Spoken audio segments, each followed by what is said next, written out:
liste est tout simplement interminable, celle des régions du monde touchées par la sécheresse.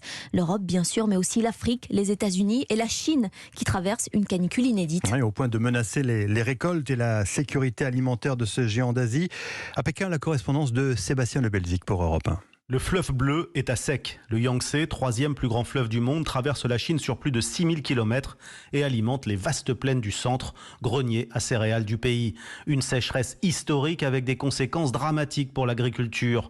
20% des récoltes d'automne sont déjà perdues alors que les températures dépassent les 40 degrés depuis plus de 2 mois. Li Sen est directeur du Centre national de météorologie. Une si longue période de température élevée dans ces régions met en danger les cultures. Comme le riz, qui ne supporte pas le manque d'eau. C'est la pire sécheresse et la pire canicule depuis au moins 40 ans.